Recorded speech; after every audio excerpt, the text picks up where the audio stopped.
पुढच्या बातमीकडे वळतोय। भुसावळच्या अमरदीप टॉकीजच्या परिसरामध्ये एका तरुणावर गोळीबार करण्यात आल्याचा प्रकार घडलाय। 30 वर्षीय तरुणावर 5 राऊंड फायरिंग केल्याची माहिती आहे। तर गोळीबारानंतर या तरुणाला तातडीने हॉस्पिटलमध्ये दाखल करण्यात आलं।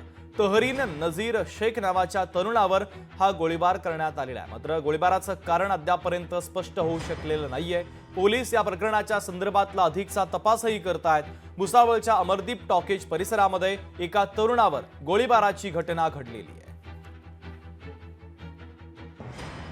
भुसावळ बाजारपेठ पोलीस स्टेशनचा हद्दीतला हा एरिया आहे।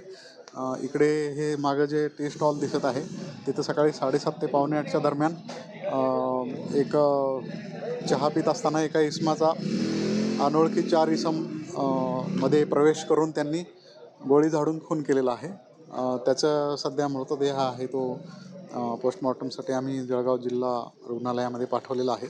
आरोपींबाबत आमचे पोलीसची टीम आहे, स्थानिक गुन्हे शाखेची टीम आहे, ते तपास करत आहेत। आज दुपारी एसपींना मी बोलवलेलं आहे आणि निश्चितपणाने गुन्हेगारीच्या बाबतीमध्ये होणारी जी वाढ आहे त्या बाबतीमध्ये पोलिसांनी जे सत्र जे सुरू आहे गोळीबाराचं, तर मागच्या काळातही मी तक्रार केली होती की जिथे जिथं या पद्धतीचे गुन्हे घडतायत तिथे कोमिंग ऑपरेशन सारखं लावावं, जेणेकरून मध्य प्रदेश जवळ असल्यामुळे 5-6 हजार रुपयामध्ये कट्टा मिळतो आणि ते घेऊन या ठिकाणी तरुण वाव मार्गाला जात आहेत। आणि मला तरी असं वाटतं की आज दुपारी एसपींना या सूचना मी देणार आहे आणि जे कोणी आरोपी असतील त्यांच्यावर कडक कारवाई करण्याचे आदेश देण्यात येतील।